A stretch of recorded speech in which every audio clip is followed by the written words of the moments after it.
மீண்டும் மழை வெள்ளத்தில் சிக்கி தவிக்கும் சென்னை மாநகரம்.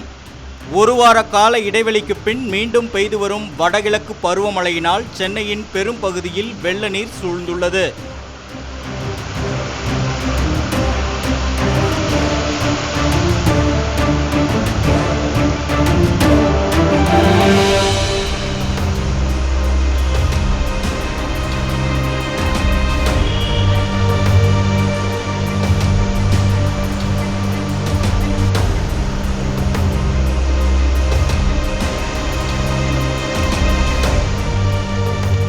தொடர் மழையால் சாலையின் பெரும்பகுதி நீரில் மூழ்கியுள்ள நிலையில் போக்குவரத்து நெரிசல் அதிகரித்துள்ளதோடு இந்த போக்குவரத்து நெரிசலில் கனரக வாகனங்களை விட இருசக்கர வாகனங்களில் பயணம் செய்வோருக்கே பெரும் பாதிப்பை ஏற்படுத்துவதும் குறிப்பிடத்தக்கது.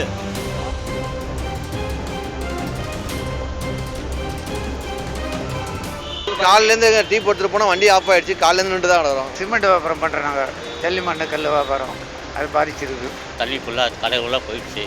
கம்பெனிங்க பாவம் லேடிஸ்லாம் ரொம்ப அவசப்பட்டு எக்ஸ்போர்ட் ஜனங்களாக அவசப்பட்டு தண்ணியில் ஊந்து வாரிக்கின்னு போகிறாங்க. எது பள்ளம் மேடு எதுன்னு தெரியாமல் ஜனங்கள் ரொம்ப அவசப்படுறாங்க. ஸ்டாண்டில் பஸ்ஸு கூட ஏற முடியாத அளவுக்கு தண்ணி நிற்குது. உட்கார சீட் வரைக்கும் தண்ணி ஏறி நிற்குது. ஒரு பஸ்ஸு குறுகில் வந்தால் கூட ஃபுல்லாக தண்ணி மேலே ஏறுது.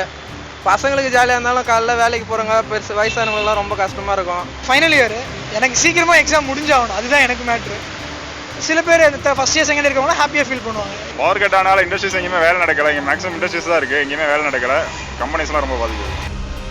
சென்னையில் பெய்து வரும் மழையினால் ஏரிகள் அனைத்தும் கொள்ளளவை எட்டியுள்ள நிலையில் உபரி நீர் திறந்துவிடப்படுவதால் ஆற்றில் வெள்ளப்பெருக்கு ஏற்பட்டு சைதாப்பேட்டை பகுதியில் உள்ள பல குடிசை வீடுகள் மீண்டும் வெள்ளத்தில் மூழ்கியுள்ளன.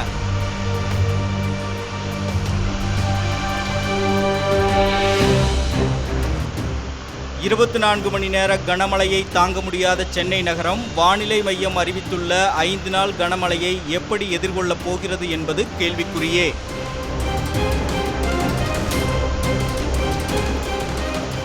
கபீஸ் பாலகிருஷ்ணனுடன் சேக் பரீத், ரெட் பிக்ஸ் நியூஸ்.